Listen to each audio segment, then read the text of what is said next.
Thank you. Marjorie, thank you for your work, your efforts. There's no better contrast between what happened in the summer of 2020 and what happened January 6th than the issue of bail. We hear from many people that participated in destroying federal buildings, police buildings, looting, then that they had no bail, so they were immediately allowed to be released. And yet we've got people in the D.C. jail who had no bail, meaning they can't get out.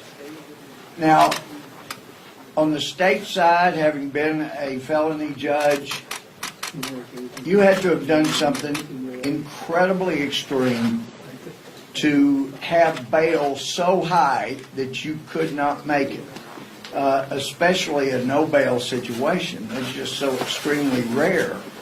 But to have that kind of dichotomy here in the nation's capital is pretty outrageous.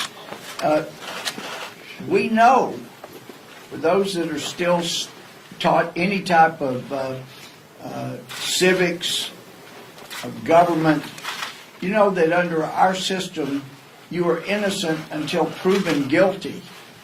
And the law and the Constitution have made very clear you're not to punish anyone who's in pretrial confinement. Pretrial confinement is not a place for punishment. That can only come after conviction.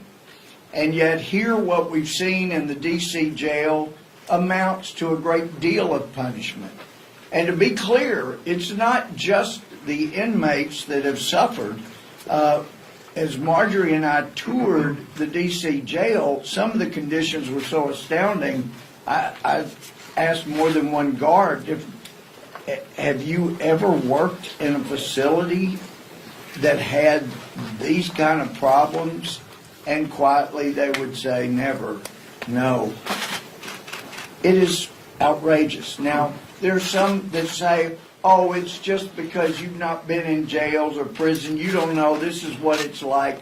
No, those people that said that have not witnessed what's been going on in the D.C. jail. First, we have heard repeatedly since January 6th, this was an armed insurrection. And as I asked Merrick Garland, and I've asked others, you know, is there anybody been charged with insurrection? And the answer is actually no. No one has been charged with insurrection. In fact, if they were going to charge with someone with insurrection, it's beginning to sound more and more like those would be agents for the federal government that were there stirring things up, trying to get people to engage in violence. And as we heard this weekend, apparently a guy that was giving out what were later used are called dangerous weapons may well himself have been working for the federal government, for the FBI, as he was handing out what they now charge were deadly weapons. So we've got a lot more investigating to do.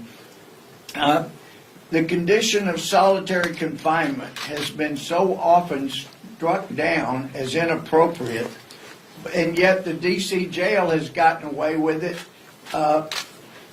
for such things as, how dare you demand to talk to your lawyer in person because now we will have to put you in solitary confinement, we'll call it quarantine, for 2 weeks.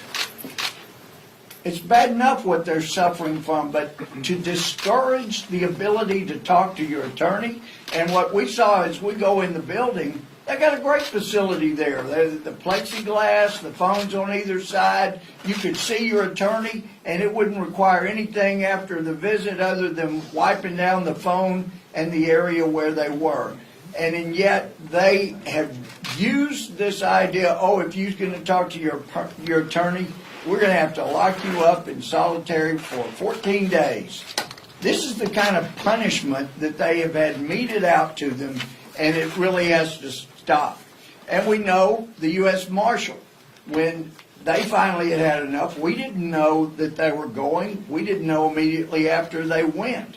But they had gotten concerns about the facility. They go in, they do a certain, well, they're taken in to the area where the other prisoners were held, not the January 6th. And that gave them time to scrub off mold and try to clean up the area where the January 6th inmates were. And they did that. They had enough time to get some of the nastiest parts cleaned up, so that the U.S. Marshal held that the cleaner side of the jail was not adequate, and those 400 people needed to be shipped out to incarceration in Pennsylvania. And then by the time they get over to where the January 6 folks were, it was cleaner, and they let that go. Then after that, before we went over for an inspection, for a tour, they had done some painting and had allowing them 2 hours outside their solitary confinement. One of the older gentlemen there, he's alleged to have had a gun, and I know the Attorney General Garland was either being dishonest or he let us know that he's incompetent. When I asked him, was anybody inside the Capitol found to have had a gun? And he knew the answer, I knew the answer, and yet he said, in fact, well, I'm not sure where it was, but I know there was a gun found. Well, and that's one of the reasons they're keeping this elderly gentleman in jail. You look at his hand, and it's obviously dark, looks like it's going toward gray or black. That's normally leading toward amputation when it gets that bad, but they haven't given him proper medical care. Another inmate had his finger going just sideways at the last joint. He said it was broken by one of the guards, and they won't allow him to get medical care for that. There are just all kinds of things there. The refusal to allow them to have haircuts or shave, they're creating people that look like the Unabomber. And I know from my experience, if a jail facility will not allow an inmate to prepare for court so that he's not brought in looking like a criminal, then that jail facility is going to be sanctioned by the judge that in whose court they're brought. None of those things are happening. We've got one judge, Judge Lambert, that has started to take action, but there's not nearly enough.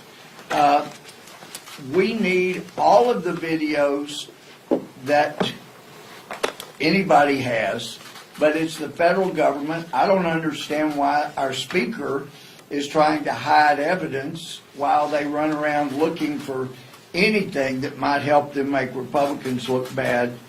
But we did get a clue from finding this tweet by the deputy, our deputy warden Landerton, 2 years ago, in response to this tweet, had this to say: what she thinks should be done with people who support Trump. She said it 2 years ago, and she's been carrying out what she said ever since these people were admitted to jail.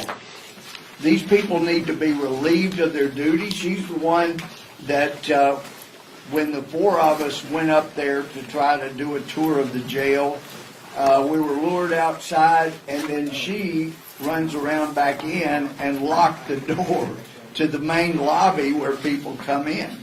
So there are people that are in charge that should not be. The inmates are being mistreated, and as somebody that's been a prosecutor, a felony judge, and a member of the crime subcommittee ever since I've been here, I've toured, I'm telling how many jails and prisons. And it's just hard for me to believe federal judges are allowing this to go on right here. It is a bad omen for the country that this is happening. And at this time, I would like to yield to my friend from Florida, Congressman Gilbert.